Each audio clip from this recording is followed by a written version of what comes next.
خوش آمدید پروگرام تسلیس توحید میں آپ کا ہوسٹ پاسٹر شاہدمان ایک دفعہ پھر آپ کو خوش آمدید کہتا ہوں. ناظرین، جس طرح کے گزشتہ ایک ساعت کے اندر ہم نے بڑی تفصیلاً بائبل مقدس کے متن، اس کے تراجم کے اوپر اور اس کے کانٹیکسٹ کے اوپر ہم نے بات کی. آج میں کوشش کروں گا، کیونکہ پروگرام کافی تفصیلاً لمبا ہے، تو میں وقت کو غنیمت جانتے ہوئے اپنے قابل احترام مہمان کو دعوت دوں گا. بردر سلیمان، خوش آمدید کہتے ہیں آپ کو ایک دفعہ پھر اس شو میں. میں اسی سوال سے آج کے اس پروگرام کو دوبارہ آغاز کروں گا کہ بائبل مقدس کی زبان میں کئی الفاظ اور اصطلاحات جیسے خدا کا بیٹا، نجات، بادشاہی، اس وقت کے تاریخی، سیاسی اور ثقافتی پس منظر میں سمجھے بغیر درست معافی نہیں دے سکتے تھے. یعنی اصل زبان میں الفاظ کا مطلب اس زمانے کی ثقافت سے جڑا ہوا تھا، بعد میں اس کا مفہوم بدل گیا. آج بھی بہت سارے لوگ ایسے موجود ہیں جو جناب مسیح کو شاید اپنا بادشاہ تصور نہیں کرتے، جبکہ وہ ہے. یہیں سے بات کا آغاز کریں گے. جی بہت بہت شکریہ پادری صاحب. یہ بات صحیح ہے اور اچھا ہے کہ آپ نے جو یسوع مسیح سے ملتے جلتے الفاظ ہیں، یعنی بادشاہ یا خدا کا بیٹا، اس تک محدود رکھا کہ جو بائبل میں الفاظ ہیں یا اصطلاحات ہیں وہ اس زمانے کی ثقافت کو یا اس زمانے کی جو تاریخی پس منظر ہے اس کی عکاسی کرتے ہیں، اور آج شاید ہم نے ان کی معنی کچھ اور لے لی ہے. یہ پھر وہی بات ہے کہ عالمانہ بحث ہے. بطور مسیحی ایماندار سب سے پہلے بائبل کے کسی بھی لفظ کے کیا معنی ہے ہم اس کو اپنے عقیدے کی روشنی میں دیکھتے ہیں، یعنی کہ ہماری کلیسیا نے ہمیں کیا سکھایا ہے. تو جو تاریخی کلیسیائیں ہیں وہ نقایا کا عقیدہ، رسولوں کا عقیدہ، اس کے علاوہ جو ان کے اپنے عقائد ہیں، تو ان عقائد کی روشنی میں کسی لفظ کا کیا مطلب ہے. اب مثال کے طور پر خدا کا بیٹا، تو ہمارے عقائد میں بڑی واضح بات ہے کہ خدا جو ہے وہ تثلیث ہے. خدا کی ایک ذات ہے جس کے 3 اقنوم ہیں، باپ، بیٹا اور روح القدس. تو مسیح جو ہے وہ خدا کا ازلی بیٹا ہے. ٹھیک ہے، یہ بات بہت واضح ہے. ہر مسیحی بچے کو، ہر مسیحی بزرگ کو یہ بات ہر لحاظ سے واضح ہوتی ہے کہ خدا کے بیٹے کا مطلب یہ ہے کہ وہ وہی الہی ذات رکھتا ہے جو خدا باپ رکھتا ہے. اس میں نہ جسمانی طور پر کوئی بات ہے، اس میں نہ کوئی تاریخی پس منظر کی کوئی بات ہے، نہ اس میں کوئی یہ والی بات ہے کہ اس زمانے میں خدا کا بیٹا کسے کہا جاتا. ہاں، اس سے ایک سٹیپ آگے بڑھتے ہوئے آپ یہ دیکھ سکتے ہیں کہ ٹھیک ہے، عقائد تو ٹھیک ہے، کلام مقدس میں خدا کے بیٹے کا کیا مطلب ہے، اور اصلی متن کے اندر خدا کے بیٹے کا کیا مطلب ہے. تو اس میں ہم یہی سیکھتے ہیں کہ خدا کے بیٹے کا مطلب یہ ہوتا ہے کہ ہر ایماندار کے لیے بھی یہ لفظ استعمال ضرور ہو سکتا ہے، لیکن خاص معنی میں استعمال ہوتا ہے جو خدا کے ممسوح ہوتے ہیں. یعنی خدا جن لوگوں کو کسی مقصد کے لیے چنتا ہے تو وہ خدا کے بیٹے کہلاتے ہیں. یا جیسے کہ پرانے عہد نامے میں بادشاہ تھے، انہیں خدا کا بیٹا تصور کیا جاتا تھا. تو ہم مسیح کے بارے میں یہ بات کرتے ہیں کہ جو جتنی بھی اصطلاحات ہیں پرانے عہد نامے کی، وہ مسیح میں پائے تکمیل تک پہنچتی ہیں. اور یہ نہیں کہ مسیح جو تھا وہ پرانے عہد نامے کی نسبت سے خدا کا بیٹا تھا، بلکہ حقیقی خدا کا بیٹا ہے ہی مسیح، اور جو اس سے پہلے آئے ہیں وہ اس کی پیش رو یا اس کی مثالیں تھیں. ٹھیک ہے، تو یہ بنیادی بات ہے. یہ مسیحی ایماندار اس کو ایسی سمجھتے ہیں. اب جو ٹیکنیکل بات اس میں یہ آتی ہے کہ اب ہم آ رہے ہیں سیاق و سباق کے اندر. تو یہ بات بالکل صحیح ہے کہ مسیح کے لیے بہت سارے القابات، سب تو نہیں میں کہوں گا، لیکن بہت سارے القابات ایسے ہی ہیں جو اس زمانے کے بادشاہوں کے لیے استعمال ہوتے تھے. ابھی بھی میں ناظرین سے بھی کہوں گا کہ آپ گوگل پہ یا وکیپیڈیا پہ جا کر دیکھیں مسیح کے زمانے کے جو سکے ہوتے تھے، رومی سکے، تو ان پر لکھا ہوتا تھا، بادشاہ کی شبیہ ہوتی تھی اور اس پہ لکھا ہوتا تھا، بادشاہ کا نام لکھا ہوتا تھا اور ساتھ میں لکھا ہوتا تھا خدا کا بیٹا.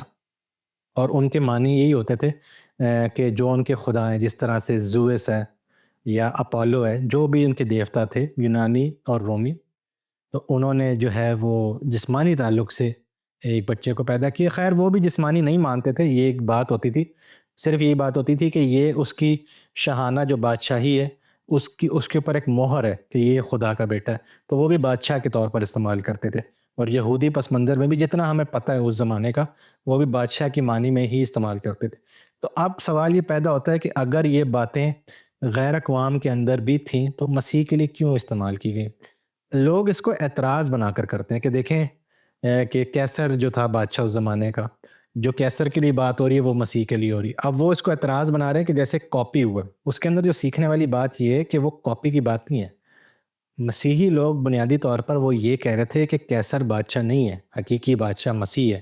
تو یہ کاپی کی بات نہیں ہے، یہ ایک طرح کی مزاحمت کی بات ہے کہ زمین اور آسمان کا جو بادشاہ ہے وہ خداوند یسوع مسیح ہے. تو ہم کیسر کی بادشاہی کو نہیں مانتے، اور اس کا مطلب یہ نہیں تھا کہ بادشاہی کو نہیں مانتے، اس کا مطلب یہ ہے کہ ہم اس کے نظام کو نہیں مانتے. تو جس نظام کے اوپر رومی سلطنت کھڑی ہے ظلم و ستم کے اوپر، فوجوں کے اوپر، ہم اس نظام کو نہیں مانتے. ہم اس نظام کو نہیں مانتے ہیں جو مسیح نے ہمیں سکھایا، جو محبت، معافی، صلح اور ہمدردی کے اوپر مبنی ہے. تو یہ بنیادی بات ہے. اس کو خدا کا بیٹا کہنا، اس زمانے میں اور دیوی دیوتا بھی تھے، اس زمانے میں اور بادشاہ تھے، اور لوگ بھی تھے جن کو یہ القابات دیے جاتے تھے. کیا یہاں پر یہ تصور نہیں ہم دیکھ سکتے کہ اس دور کے اندر جس طرح آپ نے ذکر کیا رومی سپاہیوں کا یا رومی جو امپائر تھے یا ان کی جو گورنمنٹ کے یا جنرل جو تھے وہ بہت ظالم تھے، اور تاریخ بھی اس چیز کا بیانیہ دیتی ہے کہ وہ فزیکلی اسالٹ میں اور ان تمام چیزوں میں بڑے وہ سرگرم رہتے تھے اور بہت سارے لوگوں کو اذیتیں دیتے تھے. اور خاص کر جب سے جناب مسیح نے اپنی زمینی تعلیم کا آغاز کیا، زمینی سفر کا، تو اس وقت سے یہ جو اذا رسانیہ تھی یہ بڑھتی جا رہی تھی، کیونکہ جیسے جیسے لوگ مسیح کے پیروکار ہوتے آ رہے تھے تو رومی جس کو دیکھتے تھے تو انہیں بہت زیادہ اذا رسانی کا سامنا کرنا. اچھا، یہاں پر میں ایک چیز سوچ رہا تھا کہ شاید جس طرح آپ نے کہا کہ بادشاہ کا جو ذکر آیا تو انہوں نے شاید اس چیز کو تصور کر لیا ہوگا یا تصور کر رہے ہوں گے کہ یہ جو بادشاہ ہے دور وقت کا یہ تو بہت ظالم بادشاہ ہے رومی، لیکن یہ جس بادشاہی کی تعلیم ہمیں دے رہا ہے اس بادشاہت میں محبت بھی ہے، معافی کا درس بھی ہے، پیار کا درس بھی ہے، صلح کا درس بھی ہے، اور شفا کی نعمت بھی وہاں پر مل رہی ہے. ان موضوعات کو، اس ساری قدرت کو دیکھتے ہوئے ہو سکتا ہے کہ لوگ اس لیے جناب مسیح کو بادشاہ تصور کرتے ہوں. جی میں بھی یہی عرض کر رہا تھا کہ یہ بطور موازنے کے طور پر استعمال ہو رہا ہے. یعنی کہ کوئی مسیحی یہ نہ سمجھے کہ یا کوئی اعتراض کرنے والا کہ یہ کاپی ہو رہا ہے. وہ جان بوجھ کے یہ بات کر رہے تھے کہ مسیح بادشاہ ہے، اور کیونکہ اس کو کیسر کے ساتھ اس کا موازنہ کیا جا رہا تھا، اور دوسرے اس زمانے کے دیوی دیوتاؤں کے ساتھ مسیح کا موازنہ کرتے ہوئے مسیح کو خداوند کہا جاتا ہے.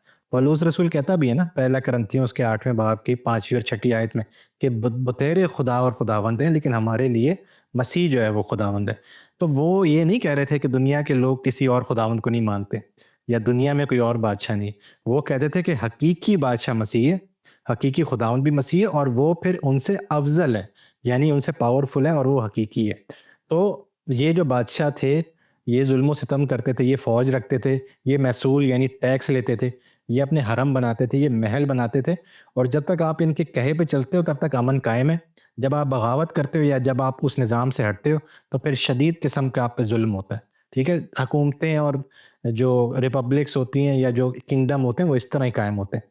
اس کے برعکس ایک ایسا بادشاہ ہے جو اپنا اختیار صرف اور صرف شفا دینے کے لیے استعمال کرتا ہے یا مردوں کو زندہ کرنے کے لیے استعمال کرتا ہے. نہ اس کا حرم ہے، نہ اس کی داسیاں ہیں، نہ اس نے بہت ساری شادیاں کی ہیں، نہ اس کی کوئی فوج ہے، نہ وہ لوگوں سے پیسہ یا محصول لیتا ہے محل بنانے کے لیے، بلکہ وہ کہتا ہے کہ میرے لیے تو سر رکھنے کی کوئی جگہ نہیں. جگہ بھی نہیں. ٹھیک ہے، جانوروں کے پاس بھی ہوتی ہے لیکن میرے پاس نہیں ہے.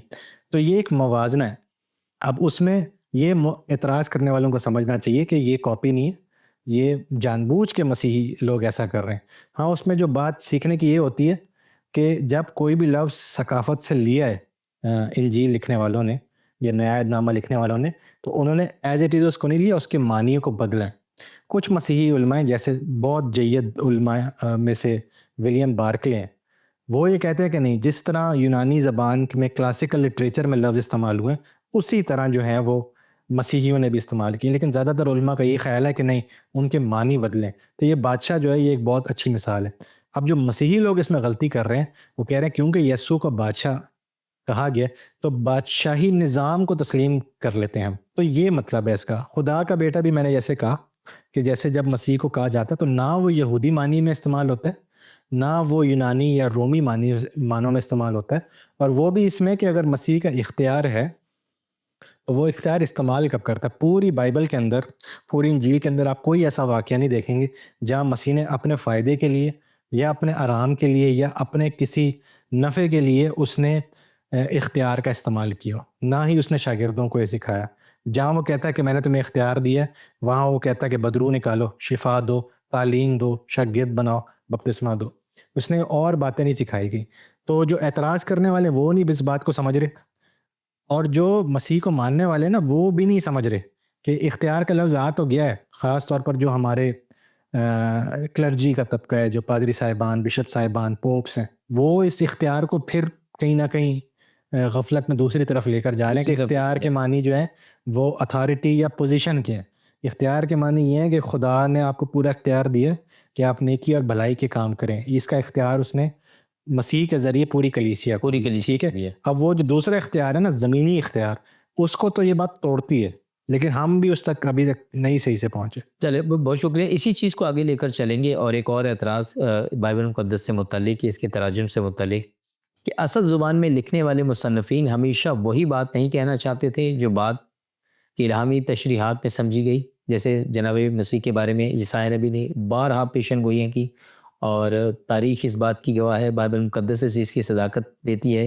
تو اسی پس منظر میں چلیں گے اور یہ بات کریں گے یسایا نبی کے بارے میں کہ جو اس نے اتنی پیشن گوئیاں کی جناب مسیح کے حق میں، کیا وہ سیاست کی سیاسی حالات کے اوپر مبنی تھی یا حقیقی طور پر جناب مسیح کے اوپر وہ لاگو ہوتی ہے؟ اس پہ تو چلیں، ایک اچھی بات ہے کہ یسایا کی آپ نے مثال دی، کیونکہ ابھی کچھ ہفتے پہلے ہی ہم نے یسایا کی کتاب پہ تفصیلی پروگرام کیا ہے، اور اس میں ہم نے خود اس بات کا ذکر کیا ہے کہ یسایا کی جو پیش گوئیاں تھیں ان کے اصل معنی کیا تھے، اور پھر بعد میں مسیحیوں نے اس کو کس طرح سے پھر مسیح کے ساتھ منسوب کیا، اور آج کلیسیا کے ساتھ بھی. تو آج ہم جس دور میں بیٹھے ہیں اسے ببلیکل تھیولوجی یعنی کہ بائبلی الہیات کی کا دور ہے، جس میں ہم اس پر آ رہے ہیں کہ ہم بائبل کو اس کے اصل متن میں اور اس کے اصل سیاق و سباق میں ہر کتاب کو دیکھیں. پہلے ایسا نہیں ہوتا تھا، یعنی کہ پہلے ہم ایک بیانیے کی طرح پڑھ رہے تھے جو کہ صحیح طریقہ ہے، لیکن اب اسکالرشپ کے پیش نظر ہم یہ دیکھنے کی کوشش کرتے ہیں کہ ٹھیک ہے، ایک اس کا بڑا بیانیہ ہے، یعنی کہ اگر بائبل کی 66 کتابیں ہیں تو ایک جو بڑا بیانیہ ہے جسے ہم میٹا نیریٹو کہتے ہیں، وہ اس کیا ہے. لیکن اب اسکالرس کہتے ہیں ٹھیک ہے، اس کو اپنی جگہ رکھتے ہوئے جب آپ 66 کتابیں، پھر ان کتابوں کے اندر جو سیکشنز ہیں ان کو جب آپ الگ الگ پڑھتے ہیں تو پھر اس میں سے کیا بات واضح ہوتی ہے. آپ نے اس کے اوپر جانا ہے کہ اس زمانے کا جو مصنف تھا وہ کیا سوچ رہا تھا، وہ اپنی جو قارئین یا سامعین تھے ان سے کیا بات کرنا چاہ رہا تھا. ٹھیک ہے، تو اس میں اب یسایا کی مثال ہے کہ جب یسایا کہتا ہے کہ کماری حاملہ ہوگی اور بیٹا جنے گی، تو اس کا کیا مطلب ہے. یعنی کہ جب وہ 6 یا 7ویں صدی قبل از مسیح یہ بات کر رہا ہے تو وہ اس کے سننے والوں کو اس سے کیا مطلب تھا. ٹھیک ہے، ہم مسیحی طور پر کہتے ہیں کہ یہ مسیح کی پیدائش کی طرف اشارہ ہے، لیکن اس زمانے کے لوگوں کے لیے اس کا کیا مطلب تھا. ٹھیک ہے، تو ہم نے دیکھا بھی تھا، تو میں اس کو دہرا بھی دیتا ہوں کہ اس کا مطلب یہ تھا کہ کماری سے پیدائش، بیٹے کی پیدائش ہونا ایک ناممکن بات ہے. تو اس زمانے میں بنی اسرائیل قوم جو تھی وہ اسیری میں تھی، اور ان کا وہاں سے واپس آنا بھی ایک ناممکن بات تھی. تو یہ بطور ایک استعارے کے یسایا نے پیش گوئی کی تھی کہ جیسے ایک کماری حاملہ ہو سکتی ہے، یعنی کہ ناممکن کی بات ہے نا، اسی طرح تم لوگ بھی واپس آؤ گے، واپسی آؤ گے. ٹھیک ہے، یہ اس کا مطلب تھا. ٹھیک ہے، اور اس کے استعارے کو اور اس کی مثال کے طور پر پھر وہ خود کنواری سے مراد یہ تھا کہ کوئی بھی لڑکی تو وہ پھر خود اپنی بیوی کے ساتھ جو ہے وہ تعلقات رکھتا ہے، اور ان کے یہاں لڑکا پیدا ہوتا ہے اگلے ہی باپ کے اندر. ٹھیک ہے، تو یہ اس کا ایک اس کے معنی ہے. ٹھیک ہے، تو مسیحیوں نے اس کو رد نہیں کیا، یعنی کہ جب متی رسول اپنی انجیل میں اس آیت کو کہ کنواری حاملہ ہوگی اور بیٹا جنے گی، تو جب وہ یسوع مسیح پر اس کو اپلائی کرتا ہے، اس کا اطلاق مسیح پر کرتا ہے، تو وہ یسایا کو رد نہیں کر رہا کہ یسایا کے زمانے میں اس کا کوئی مطلب نہیں تھا. وہ صرف یہ کہہ رہا ہے کہ حقیقی طور پر یہ مسیح کی بات ہے، کیونکہ بابل کی اسیری سے جسمانی طور پر تو ہم نکل آئے ہیں، لیکن ابھی بھی ہمارا خدا کے ساتھ ملاپ نہیں ہوا. خدا کے ساتھ ہمارا ملاپ تب ہوگا جب ہماری روحانی اسیری بھی ختم ہوگی، تو وہ مسیح کے اندر ہوگی. ٹھیک ہے، یہ اس کے وسیع تر معنی ہے. یعنی کہ جو مسیحی پیشن گوئیوں کے اطلاق جو ہیں، مسیحی پیش گوئیوں کے انجیل کے اندر، خطوط کے اندر، وہ پرانے عہد نامے کی جو نبوتیں ہیں یا جو پرانے عہد نامے کے جو آیات ہیں ان کو وسعت بخشتی، اور پھر وہ مسیح میں بھی ختم نہیں ہوتی، وہ پھر آج تک یعنی کہ آج جو کلیسیا ہے یا آج جو ایماندار ہیں ان پر بھی اس کا اطلاق ہوتا ہے. ٹیکنیکلی اگر کوئی دیکھ رہا ہے اس کو تو ہاں وہ بول سکتا ہے کہ ٹھیک ہے، ہمیں اصل مطلب کو الگ رکھنا چاہیے. بعد میں ہم یہ دیکھتے ہیں کہ مسیحیوں نے اس کو کس طرح اس کی تشریح کی، اس کو ہم الگ رکھ سکتے ہیں.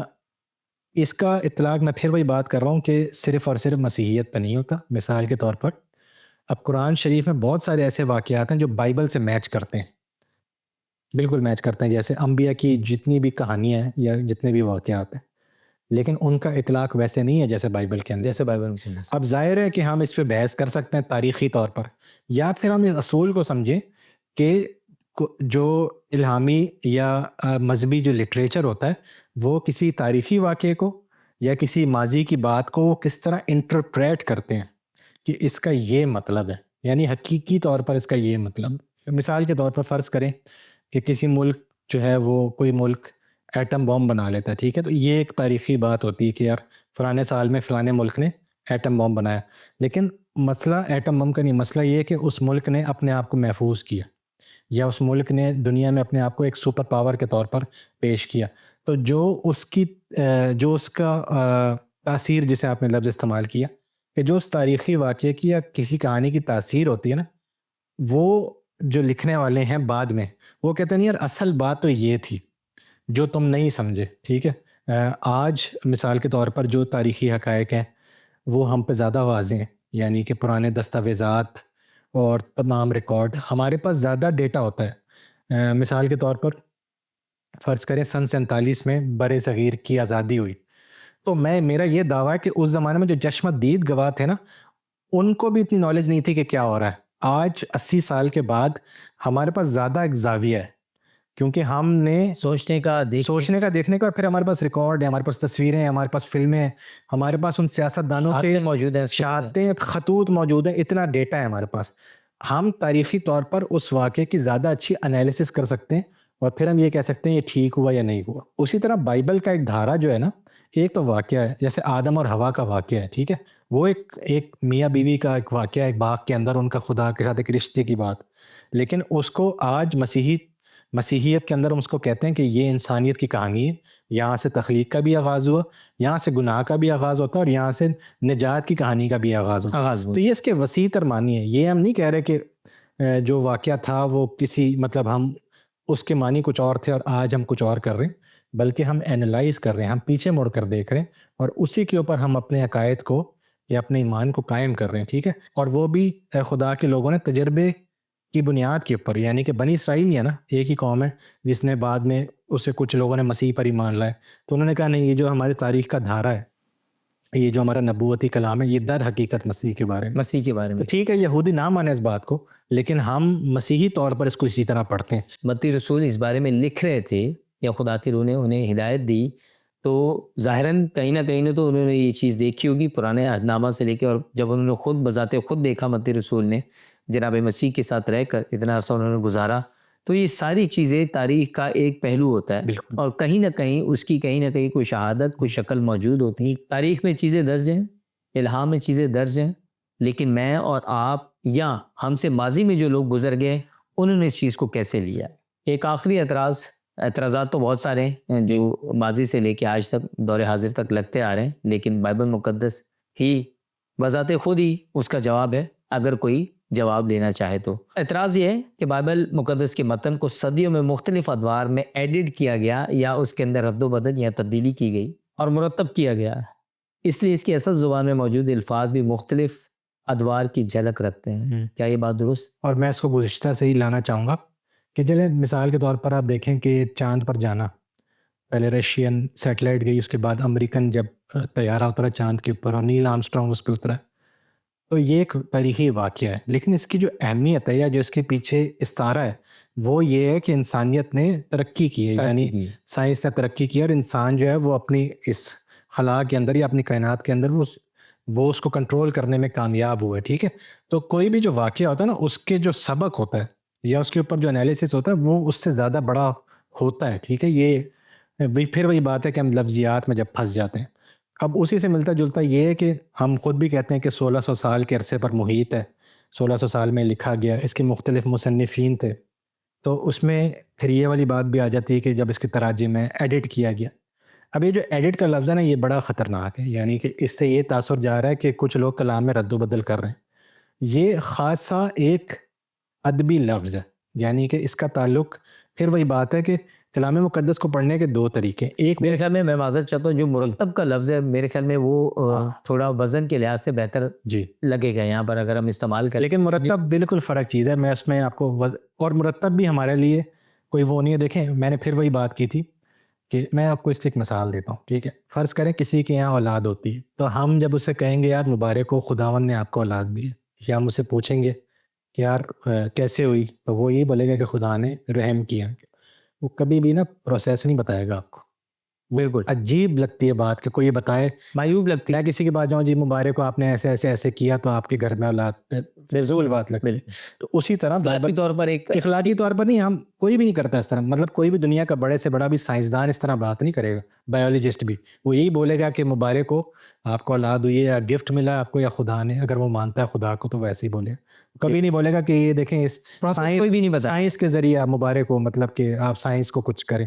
تو بائبل کے اندر بھی یہی ہے کہ ہمارے لیے اتنا کہنا کافی ہے کہ بائبل خدا کا کلام ہے اور یہ نبیوں کی زبانی کلیسیا سے ہوتا ہوا ہم تک پہنچا. اتنا کہنا کافی ہے، کافی ہے. اور یہ کسی بھی مذہب کے لوگوں کے لیے اتنا کافی. اب جب آپ جیسے کہ سمجھدار کے لیے اشارہ کافی. اشارہ کافی، تو ہر مذہب کا بندہ یہی بولے گا نا کہ خدا کی طرف سے ہمیں کلام ملا. اب جب آپ اس کی ڈیٹیل میں جائیں گے کہ تاریخ میں کس طرح سے نبیوں سے پھر وہ ان کے شاگردوں تک، پھر اس سے صحیفوں تک، پھر اس سے نسخوں تک، پھر ہم تک یہ کیسے پہنچا، تو وہ ایک پورے اس پہ تو 10 گھنٹے کا مطلب ایک شو ہو سکتا ہے. اس میں کوئی ایسی بات نہیں ہے، بلکہ آپ خود بھی انٹرنیٹ پہ سرچ کر سکتے ہیں یا اے آئی سے آپ سرچ کر سکتے ہیں کہ کیا پروسیس ہے، بڑا واضح ہے. تو اس کے اندر ایک لفظ آتا ہے ایڈٹ کا. ایڈٹ کا مطلب یہ نہیں کہ یہ متی کی انجیل لکھی ہوئی ہے اور کوئی کسی نے آ کے اس کو ایڈٹ کر دیا اور اس کو چینج کر دیا. اس کا مطلب یہ نہیں ہے. ایڈٹ ایک ٹیکنیکل لفظ ہے کہ جو مقدس واقعات ہیں اور جو ان کو لے کر جو روایات ہیں جو سینہ بسینہ بھی چل رہی ہیں اور جو تحریری صورت میں بھی چل رہی ہیں، جب اسے کتاب کی شکل دی گئی تو پھر اس کو اس طرح سے سیکوینس میں ارینج کیا، یعنی کہ اس کو بامانی بنایا گیا. مثال کے طور پر جب آپ انجیل متفقہ پڑھتے ہیں، یعنی کہ جو سائناپٹک گاسپلز ہیں، متی، مرکز، لوکا، جب آپ ان کو پڑھتے ہیں تو اس میں مسیح کی پیدائش سے بات شروع ہوتی ہے اور پھر مسیح اپنی خدمت کے آخری سال کے اندر ہیکل میں داخل ہوتے ہیں. جب آپ یوحنا کی انجیل پڑھتے ہیں تو وہ ڈائریکٹ مسیح کی خدمت سے شروع ہوتی ہے، پیدائش کا ذکر نہیں ہے. نہیں بالکل. اور کانا گلیل کے معجزے کے فوراً بعد مسیح ہیکل میں داخل ہو جاتا ہے دوسرے باب کے اندر ہی، یعنی 12ویں آیت سے. تو اب یہ نہیں ہے کہ مسیح کی زندگی کا ایک ہی دھارا ہے، لیکن اس کو تاریخی اعتبار سے نہیں، اس کو با معنی یا با موضوع تھیمیٹک انداز سے اس کو مرتب کیا گیا. ٹھیک ہے، کیا ایسی بات تو نہیں کہ جو متی رسول کی یا لوکا رسول یا مرکز رسول کی معرفت جو لکھی گئی جو واقعات تھے وہ پورے نہیں تھے یا ترتیب میں نہیں تھے؟ اسی بات کو لے کر نہیں، یہ مسئلہ بھی نہیں ہے نا کہ پورے نہیں تھے، ترتیب میں نہیں تھے. وہ بات آپ کی صحیح ہے کہ یوحنا یہ کہتا ہے، اور وہ آگے یہ بھی کہتا ہے کہ یہ باتیں اس لیے لکھی گئیں تاکہ تم ایمان لاؤ کہ مسیح خدا کا بیٹا ہے اور اس کو ایمان لانے سے تم زندگی پاؤ. تو اس کا مقصد بھی اس میں بیان ہے.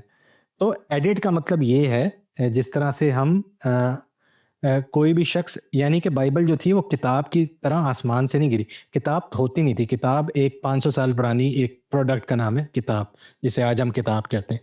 اس سے پہلے ہوتے تھے نسخے بھی 2 طرح کے ہوتے تھے. ایک اس طرح کھلنے والا، اور اس سے پہلے ہوتا تھا ایسے سیدھا کاغذ، مطلب اس کی طرح تمہار کی طرح کھلنے والا. ٹھیک ہے، تو اس سے پہلے پھر لکھائی اتنی ایڈوانس نہیں تھی. تو ہم بہت زیادہ، میں نے وہی بتایا کہ جب ہم کلام کی بات کرتے ہیں تو ہم فوراً سے ہمارے دماغ میں آتا ہے کہ جو یسایہ تھا وہ بیٹھ کے شریعت کو پڑھ رہا تھا، یا جو متی تھا وہ بیٹھ کے بائبل کو اس طرح پڑھ رہا تھا. بہت سارے اس کے اندر لکھے ہوئے بھی تھے، لوگوں کے ذہن میں بھی تھے، اور وہ باتیں جو مقدس روایات کی طرح چلی آ رہی تھی. جب اسے کتاب بنایا گیا، ایک ایک کتاب کو بھی، اور پھر جب اس کو کیا کہتے ہیں مرتب کیا گیا 86 کینن کے اندر، تو تب اس مرحلے کو ایڈیٹنگ کہا جاتا ہے. یہ نہیں ہے کہ کوئی رد و بدل کیا گیا، بلکہ با معنی، یعنی کہ تعلیم کے مطابق ان کو جب ارینج کیا. لیکن عام فہم سوچ ہر انسان کی یہ ہوتی ہے کہ جب ہم لفظ ایڈٹ کا استعمال کرتے تو ہمارے ذہنوں کے اندر ایک ہی سوال یا ایک ہی نقطہ اٹھتا ہے کہ شاید اس کے اندر کوئی رد و بدل کی گئی ہے. ہاں، لیکن وہ پھر وہی بات ہے نا کہ یہ جب آپ بات کرتے ہیں نا علماء سے کہ ان کی کیا مطلب ہے، میں تو دعویٰ کرتا ہوں کہ آپ کرٹکس جو ہیں بائبل کے کرٹکس، ان کی کتابیں بھی پڑھ لیں، وہ کبھی نہیں بولیں گے کہ ایڈٹ سے یہ مطلب ہے.